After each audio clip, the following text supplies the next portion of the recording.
10 minutos en los estudios de FM2, voz 22.4, la temperatura en San Rafael. Recordamos que tenemos una alerta de color amarillo por tormentas para esta tarde y esta noche. Algo que no sucedía en el pronóstico actualizado desde el lunes, pero bueno, apareció. Estamos en un momento en que el tiempo es muy variable aquí en San Rafael, lo sabemos todos.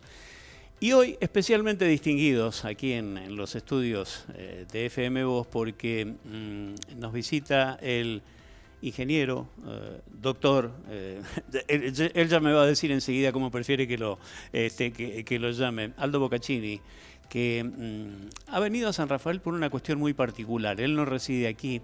Ustedes habrán visto más de una vez notas publicadas en Diario San Rafael. El año pasado hicimos una entrevista personal, Aldo, también aquí en la radio, porque recibió un doctorado honoris causa por parte de la Facultad de Ciencias Aplicadas a la Industria aquí en San Rafael. El otro día hablamos con el decano, con el ingeniero Rollero, anticipándonos un poco esta situación. Bueno, buen día y bienvenido. Buen día, Sergio. Una alegría estar en San Rafael y también en la radio. Como dijiste, es un paso necesario cada vez que vengo a San Rafael y estoy muy contento de que se interesen por la parte de ciencia, tecnología y bueno, y mi carrera también, ¿no? Bueno, es un honor, repetimos para nosotros que estés aquí. ¿Es la máxima distinción académica que otorgan las universidades esto del doctorado honoris causa? Sí, es, digamos, una distinción académica que va por afuera del clásico doctorado, digamos, que uno hace dentro de la universidad, que tiene que trabajar 4 o 5 años, generar datos, publicar papers, etcétera. Las universidades, porque yo me enteré cuando tuve una interacción con un doctorado honoris causa, en realidad hace ya 3 años en Finlandia, donde me otorgaron uno. Entonces, mire un poco. No es el primero. No es el primero, bueno. pero es obviamente el más relevante y emocionalmente ya de mayor, digamos, impacto para mí, porque es, bueno, en Argentina, en San Rafael, en la UNCUYO, que es también mi alma mater, porque yo me recibí en el Instituto Balseiro, que depende de la Universidad Nacional de Cuyo académicamente. O sea, no, lo que quería decir, siempre las universidades miran dos aspectos. Un aspecto es, digamos, la excelencia académica, sobre todo en la parte de docencia, investigación, traslación, etcétera. Y la otra parte es cuánto una persona que no pertenece directamente al claustro de la universidad, que no es profesor de la universidad, de alguna manera contribuye desde su lugar, desde afuera de la universidad, a la mejora, al impacto de el lugar universitario. Entonces, uno, sin ser parte directa todos los días de la universidad, es de algún modo también, o está interaccionando con la comunidad académica a partir de varios años, y eso es lo que las universidades reconocen muchas veces. Bien, ya vamos a llegar a la parte de tu residencia actual y desde qué lugar, desde qué país has contribuido a esto, pero me gustaría que hiciéramos un repaso de tu trayectoria estudiantil, de niño. A ver, por ejemplo, ¿a qué escuela fuiste? Mira, fui a la escuela Rodolfo Iselín, a la primaria, que la tenemos ahí, cruzando la plaza.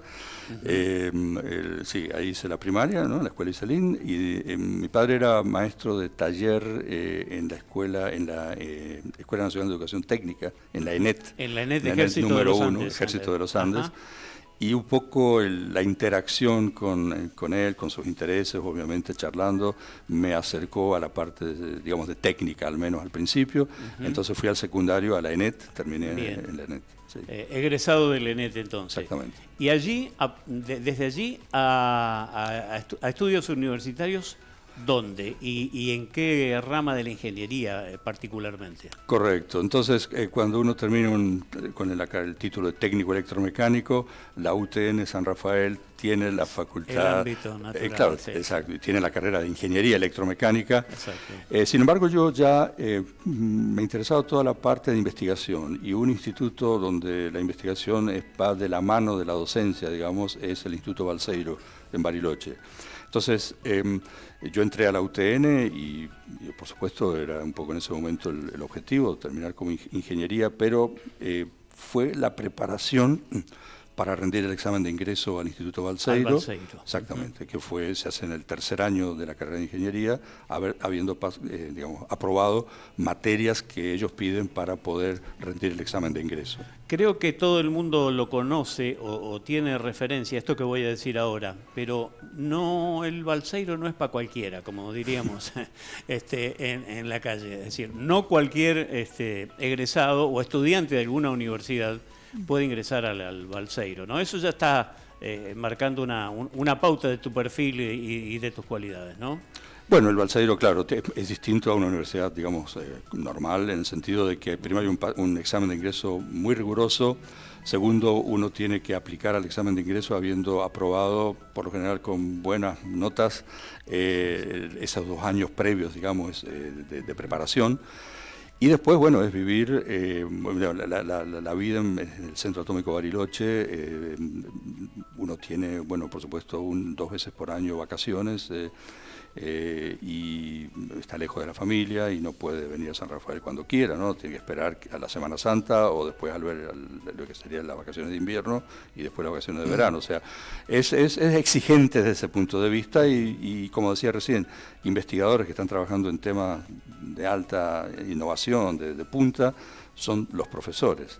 Y uno vive los ellos aconsejan que el primer tiempo, o por lo menos en ese momento, no sé si habrá cambiado, nos aconsejaban estar los primeros 4 meses viviendo dentro del centro atómico para mejorar la interacción con los profesores. Uno iba al comedor, digamos, al mediodía y estaba sentado con los profesores y empezaba a hablar del problema que no había salido a la mañana en la clase, ¿no? Ese tipo de cosas no lo tiene una universidad común. Sí, tal cual. Una integración absolutamente diferente y estimo que necesaria en virtud del nivel de exigencia que tiene el Balseiro, ¿no? Exacto, no hay posibilidad de distracción, hay que decir también, uno estudia con una beca. Yo digo, estoy hablando un poco de lo que fue en ese momento, digamos, años 80, pienso que no ha cambiado porque tengo contacto, obviamente, todavía con el instituto. O sea, uno tiene una beca para estudiar, entonces no hay un problema, digamos, de financiación, etcétera, que muchos estudiantes de otra manera pueden tener. O no hay distracción más allá de estudiar. Exactamente. Bien. ¿En qué año egresás y con qué título? Claro, egresé en el 1987. 87. Exactamente. El título, habían 2 carreras en ese momento en el Instituto Balseiro, una es física y la otra era ingeniería nuclear. Ahora se han abierto otras carreras en el instituto, pero en ese momento eran 2. Yo me recibí como ingeniero nuclear. Como ingeniero nuclear, Correcto. bien. ¿Y del Balseiro a dónde o hacia dónde? Bueno, hay algo muy interesante que modificó un poco las perspectivas de mi carrera. Cuando uno hace investigación y trabajando o estudiando en el Balseiro con una gran cantidad de interacción con científicos, queda claro que uno queda, digamos, de algún modo curioso de qué será trabajar en investigación. Y si uno quiere trabajar en investigación, el paso que sigue después de la carrera de grado es hacer un doctorado, porque es ahí donde uno aprende, digamos, el método científico, plantea la hipótesis, diseña los experimentos, discute los resultados y escribe una publicación, básicamente para ponerlo así en forma simple. Y eso se hace dentro del doctorado. O sea, en ese momento yo quise, digamos, hacer el doctorado. Y algo, lo que iba a decir, simplemente una anécdota que ocurrió, ¿no? En 1986 fue el accidente de Chernóbil, no sé si ustedes lo recuerdan, por supuesto, en Ucrania. Y yo estaba terminando mi carrera de ingeniero nuclear, imagínate qué impacto que tuvo eso. Y entonces cuando yo elegí el trabajo final de carrera, lo elegí en un área de ciencia de materiales. En ese caso eran materiales para almacenar residuos nucleares. Entonces, que es un tema, obviamente, hoy todavía vigente, ¿no? Absolutamente. Y en San Rafael tenemos pruebas. Y el tema, bueno, es otro tipo, porque son otro tipo de residuos, pero bueno, en definitiva es un tema que hay que mejorar, atacar, investigar. Pero para mí entonces fue un poco entrar a la ciencia de los materiales y como obviamente los materiales están en todos lados, necesitas materiales para cualquier tipo de aplicación tecnológica, no solo obviamente nuclear. Entonces cuando decidí el tema para el doctorado, elegí un tema en ciencia de materiales y en ese momento, bueno, conocí a un profesor que era visitante, otro tema del Instituto Balseiro, un profesor alemán que estaba como visitante y nos daba clases en el instituto y trabajaba justamente en temas de materiales, en materiales vítreo, materiales cerámicos, y me interesó su investigación y él de algún modo me dijo, bueno, si querés hacer un doctorado en Alemania, podrías hacerlo conmigo, y ahí, bueno, ahí empezó el siguiente paso, que fue ir a Alemania a hacer el doctorado en ese tema de ciencia de materiales. Bien, siguiendo un poco todo esto que nos estás relatando, Colegio Iselín, colegio público. Sí. Escuela Nacional de Educación Técnica Ejército de los Andes, colegio público. Absolutamente. La Universidad Nacional de Cuyo, universidad pública. ¿Cómo a partir de la universidad pública se pueden generar o se pueden desarrollar talentos naturales como el tuyo? Qué oportunidad, ¿no? Y qué base importante para tantos, ¿no? Para tantos. Absolutamente. Argentina tiene ahí, digamos, una mina de oro en lo que es la educación pública y gratuita, también a nivel universitario. Yo creo que eso no creo que nadie lo pueda discutir en sus sanos cabales. Sin embargo, el año pasado fue tema de discusión acá en el país. Sí. Desde mi perspectiva, es una característica que tiene nuestro país, tener educación pública y gratuita desde la primaria hasta la universidad. Por supuesto pueden haber ofertas privadas, digamos, ¿por qué no? Pero digamos, la movilidad social que puede generar el acceso a la educación gratuita es fundamental, más allá de hablar después, por supuesto, de las universidades. Sí, sí. Clarísimo. Para mí no hay discusión en ese tema. Bueno, de hecho tenemos estudiantes de prácticamente toda Latinoamérica, en Argentina, en diferentes carreras, no solo en ingeniería, estudiando en universidades públicas, porque en sus países, Chile por ejemplo, sin ir más lejos, sí, señor, no tienen esta posibilidad que sí nosotros tenemos aquí en Argentina. ¿Cuándo te comunican que te van a distinguir aquí en la Facultad de Ciencias Aplicadas a la Industria? Sí, en realidad fue el año pasado, porque la resolución creo que es del 2024, según lo que pude ver ayer cuando leí toda la letra chica, digamos, de la resolución. Y bueno, había que organizarlo de alguna manera que tuviera un marco interesante. A mí me interesaba venir y no hacerlo por Zoom o obviamente por Internet. Así que bueno, se dio muy lindo porque en la Facultad de Ciencias Aplicadas a la Industria justamente esta semana se está desarrollando el congreso ClickUp, que es el congreso que ellos organizan acá en la facultad, ya creo que es la edición 6ª o 7ª del congreso, y bueno, le dio un marco académico, porque incluso otra profesora de la Universidad Nacional de La Plata también fue distinguida. También fue distinguida. Exactamente. Bueno, volver al terruño a recibir una distinción de esta naturaleza, me imagino, tratando de ponerme en tu lugar, que es imposible, pero bueno, uno mentalmente trata de hacerse esa composición de lugares, debe ser algo muy tocante, ¿no? Muy íntimo, muy personal, ¿no? Absolutamente. La palabra que es tocante creo que es muy bueno, o sea, es muy profundamente emocionante ayer en la ceremonia.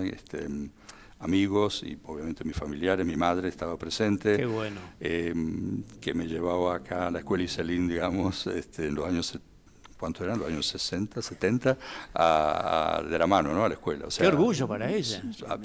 Seguro, pienso que sí. Y para el resto de la familia. Sí, no, fue un momento, es como cerrar un círculo, ¿no? Porque, bueno, yo me fui del país, ¿no? A fines de los 80, pero en realidad nunca corté la conexión con personas, por supuesto, pero tampoco con instituciones académicas, en San Rafael, también en otras partes de Argentina. Te cuento, yo soy coordinador de la red de científicos argentinos en Alemania. Hay una gran cantidad de científicos y investigadores argentinos y nos hemos nucleado una red que desde hace ya varios años, tiene 15 años la red ya, y yo fui el coordinador muchos años, ahora me han nombrado coordinador emérito, porque hay que darle paso a los que vienen, por supuesto. Sí. No, quería decir eso de que los argentinos que salimos del país, si hemos sido formados en el país, queremos mantener un vínculo con nuestra alma mater, ¿no? la universidad en la que uno se formó, y con otros colegas y con otras instituciones. O sea que Argentina puede beneficiarse mucho de la interacción con sus científicos radicados en el exterior. En algún momento un ingeniero nuclear, en este caso, ¿se jubila o esto ¿O esto sigue? Qué buena pregunta, un dilema que uno tiene. No, interesante, en Alemania, que es donde yo obviamente me voy a jubilar, he pasado por otros países, pero hoy soy director del instituto y no planeo cambiar de lugar de trabajo antes de lo que sería la jubilación. No, quería decir, en Alemania no existe más la figura del profesor emérito, ¿no? Por razones que yo todavía no llegué a entender. Es decir, que uno tiene una fecha de jubilación a los 67 años, en el caso nuestro, como servidores públicos, el profesor es un servidor público en Alemania. Uno puede extender un año, otro año, si hay, pues sobre todo si hay proyectos o estudiantes de doctorado que todavía necesitan ser supervisados, etcétera, pero un año más y después ya uno formalmente se jubila. Pero por supuesto, en la ciencia y en la tecnología hay muchas posibilidades de seguir participando, como editor de libros, como editor de journals, como asesor de proyectos de investigación, es decir, digamos, uno sigue.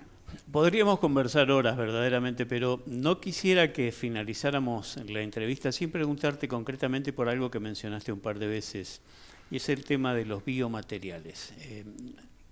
¿Qué son los biomateriales? Uno tiene la idea que la etimología propia de la palabra te indica, pero nos gustaría conocer algo más. Por supuesto, dos palabras sobre esa, mi área de investigación actual. Fíjate, de la ingeniería nuclear por la ciencia de materiales, me fue llevando a los materiales para aplicaciones médicas, básicamente, ¿no? Y hay una gran cantidad de posibilidades y un área fascinante, porque estamos hablando de la interacción entre un material inerte, digamos, con el cuerpo humano, con células, con proteínas, con la matriz extracelular. Y las investigaciones nuestras tienen, en realidad, en este área de los biomateriales hay investigaciones en dos sentidos. Por un lado, mejorar las prótesis, los implantes. Justamente iba a preguntar. Claro, esa es un área muy importante, sobre todo mejorar la superficie de los implantes que generen una mejor interacción, digamos, por ejemplo, en el caso de los implantes ortopédicos, porque muchos de los problemas que ocurren cuando después de un implante hay un gap entre, digamos, el hueso y el implante, y ahí se generan infecciones, etcétera. Esa es un área muy importante. Y la otra en la que nosotros estamos más involucrados en mi instituto es el área de la medicina regenerativa, es decir, materiales bioactivos que liberen moléculas, iones y otro tipo de digamos, componentes biológicos activos que interaccionen con las células. Por ejemplo, en ese sentido uno puede instruir a la célula que recibe ese impulso del material a que active la generación ósea, hueso, o músculo, o nervios, etcétera. Es decir, piel también. Piel también, exactamente. Claro. Sí, o sea, curado de piel con materiales inteligentes que reaccionen a un cambio del pH o a un cambio de la composición local cuando hay una herida. En fin, ahí en ese sector es donde es mi trabajo actualmente. Cuánto bien se puede hacer desde ese lugar, ¿no? Verdaderamente. Apoyar a la medicina para mejorar en definitiva la vida de todos. De toda la gente, eso exacto. sí. Aldo, repetimos, un honor esta nueva visita, personalmente aquí en los estudios de FM Voz. Para quienes nos están escuchando y por ahí llegaron cuando la nota ya estaba empezada, estamos con el doctor Aldo Boccaccini, ingeniero nuclear, ha recibido de parte de la Facultad de Ciencias Aplicadas de la Industria aquí en San Rafael un doctorado honoris causa. No es el primero. No. ¿Nombraste uno en Suecia? ¿Y habrá alguno más por ahí? Sí, bueno, Finlandia. Finlandia, perdón.